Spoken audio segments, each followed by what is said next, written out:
Welcome back, Wolfpack, and welcome to lesson 3.5, which is on similar triangles. It's very, very similar to our lesson on similar shapes, but this time we're focusing specifically on just triangles. And we're answering the essential question of how are triangles proportional. So let's go ahead and get started. The first theorem is the angle-angle triangle similarity theorem. So angle-angle, AA, triangle similarity theorem. If two angles of one triangle are congruent to two angles of another triangle, then the two triangles are similar. So if the angles are congruent,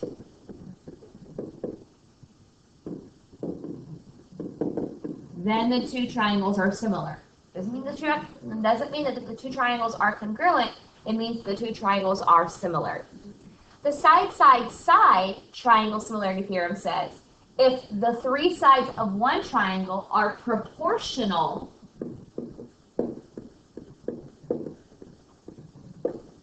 to the three corresponding sides of another triangle, then those triangles are similar.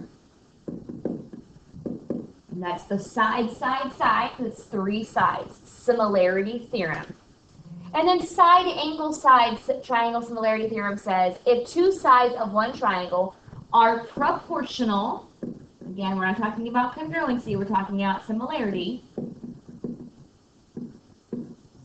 to the corresponding sides of another triangle, and their included angles are congruent, then the triangles are similar. So we are not talking about right now congruency, we're talking about items being proportional. So if we look back at our AA, triangle similarity, and you can write this as AA, triangle similarity. So we have two angles of one triangle, so K is congruent to Y, and J was congruent to X, as they're already marked in your paper. So we have an angle-angle, and an angle-angle. So two angles of one are congruent to two angles of another, then that means the triangles are similar. And also by default, that would mean that the third angle of each is also congruent. For example, we know that there are 180 degrees in a triangle. So if this angle is 100, that means that angle is 100. And if this angle is 50, that means this angle is 50. Well, by default, angle L would have to be 30, so would angle Z. So if we know that two angles are congruent, that means the third angle is also congruent, just so you know. Okay, let's move on to side-side-side. So side-side-side, we could write side-side-side triangle similarity. If three sides of one are proportional to three sides of another. So for example, if this was 2 and this was 4, this would be 3, and this one would be 6. So if we made this one 4, this one would have to be 8. Okay, those are proportional to each other. 2 over 4 is equal to 3 over 6, which is equal to 4 over 8. They're all multiplied by the same scale factor. And then last one is side, angle, side, triangle, similarity. Two sides of one are proportional to two sides of another, and it has to be the included angle. So if this one was 4 and this one was 8, and this one was 5 and this one was 10, notice that the included angles are congruent to each other. These two triangles are similar. So example 1, tell what method you would use to show that the triangles are similar. Okay, well, I see that this side is 4. And this side is 6. So we have 4 over 6. And I'm going to compare it to this side, which is 8, but also this whole side is 12. So I'm going to compare it to 8 over 12. Now, if I reduce both of these, 4 over 6 reduces down to 2/3. Because 4 divided by 2 is 2, 6 divided by 2 is 3. And 8/12 also reduces to 2/3. 8 divided by 4 is 2, 12 divided by 4 is 3. Okay, so we have 2/3 equal to 2/3. Another way that you could check for congruency is you could say 12 times 4 is 48, and 6 times 8 is 48. 48 is equal to 48, so those two triangles are similar. But how did I prove that? Well, I didn't do anything with the angles. Did I? Well, look closely at the picture. I'm going to erase this highlight. Oh, it's a little line on my side, but you guys have your notes. Notice those angles are congruent to each other. So we had a side proportional to a side, and then a side proportional to a side, and then had congruent angles. So we used the side angle side similarity theorem, or triangle similarity theorem. Okay? Let's look at example B. In example B, I see that they already have congruent angles. Angle A is congruent to angle R because they're both 20 degrees. Well, you might say, well, 50 is not equal to 110. You are correct. 50 is not equal to 110. But let's find the missing angles. We know that in a triangle, the three angles add up to 180. So if I take 180 and I subtract the 20 degrees, I have 160, and then subtract the 50 degrees, that leaves me with 110 degrees. So this angle is 110. Well, so is this angle. So they have two angles congruent to each other. So I would prove these congruent by the angle-angle triangle similarity theorem. Go ahead and try to do letters C and D on your own, but we will do those in class. Okay, I'll do a couple examples in class next class. The triangle proportionality theorem states that if a line parallel to a side of a triangle intersects the other two sides, it's dividing those sides proportionally. Notice I have triangle ABC, and line EF is intersecting it, and it's intersecting it on both sides, intersecting it here and here. And notice it's parallel to the bottom. Okay? So it's dividing those sides proportionally, meaning, if you look at this conclusion, AF, it should be, I think it says AE. Yes, AE over EB is equal to AF over FC. It's dividing it proportionately. Then let's do a couple examples of that. Find the length of each segment. Well, I notice that YX is parallel to BC. That means it's dividing the sides proportionally. So I'm going to set up my proportion. 9 over 4, the top part of the triangle over the bottom part of the triangle, is equal to 10 over, this is what I'm missing, the bottom part of the triangle, CY. And now I have a simple proportion that we can solve. You know to solve by cross multiplying. So we have 9CY equals 40. Your last step, get the variable by itself. CY equals 40 over 9. You need to think through, can I reduce this at all? 9 is an odd number, so could 3 can go into it, but 40 is an even number, and 3 cannot go into 40. So our answer is 40 over 9. And you guys are in geometry. You're going to get answers that have fractions in them. Just because you get a fraction doesn't mean maybe you got it wrong. So I don't want you to think that. Okay, let's look at example 2B. We're going to find DG. I notice that I have a triangle, and I have a line that's intersecting it, and it's parallel to the bottom, which means my sides are divided up proportionately. So 32 over 24 is going to be equal to 40 over DG. Okay? So I'm setting up my proportion. 32 over 24 is equal to 40 over DG. Okay, I'm going to multiply and then divide. So I have 32 DG is equal to 24 times 40. 32 DG is equal to 960. Divide both sides by 32. DG is equal to 30. Now, let's see if this makes sense. DG is equal to 30.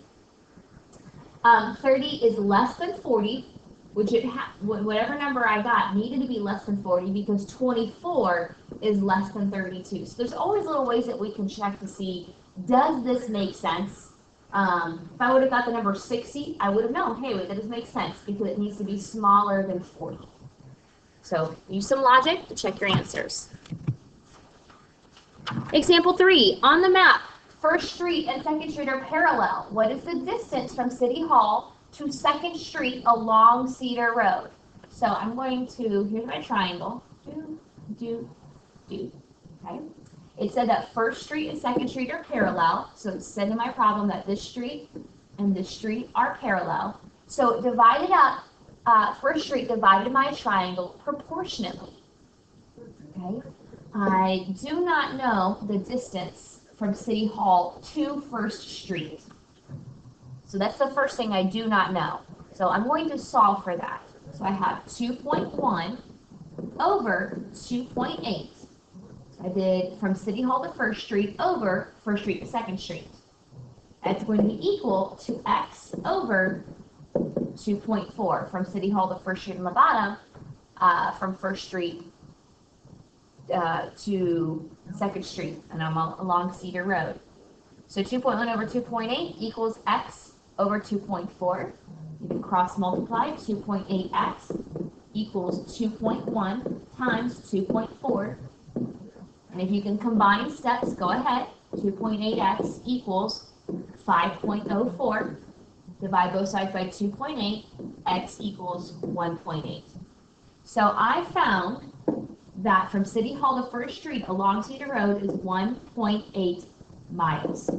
Now let's go back to the problem. Is that what it's asking for?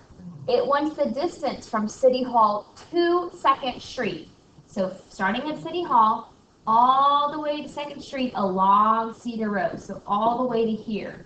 So I need to add up the 1.8 and the 2.4. So 1.8 plus 2.4 is 4.2 miles. And that is your final answer. You want to make sure that you're looking back at what the problem is asking you. So we had to find 1.8 first, but then we use that to find the total problem. We will do the try it in class. If you want to try it now, go ahead. Feel free to. You'll be farther along. And let's move on. We have 2 more problems. So the converse of the triangle proportionality theorem means the opposite of it.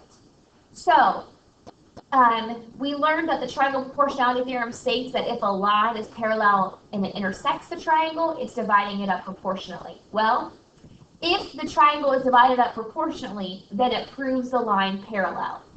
So that's the converse of it. So if we know that AE is over EB is equal to AF over FC, that means that EF is parallel to the bottom of the triangle. That's the converse, or the opposite of it. So let's do an example 4. Example 4 says, verify that the line segments DE and AB are parallel, given that AC equals 36 and BC equals 27.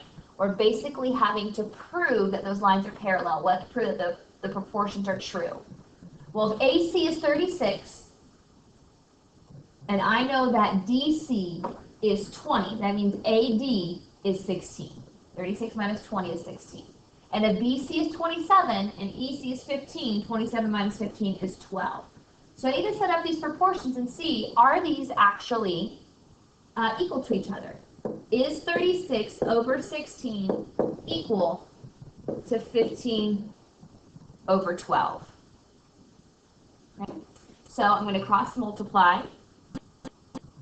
Nope, I just did this wrong. Not 36 over 16, it's 20 over 16.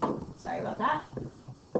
Is 20 over 16 equal to 15 over 12? So I'm going to cross multiply. I have 240 equals 240. Is 240 equal to 240? Yes, it is. So that means that DE, let me do that one more time.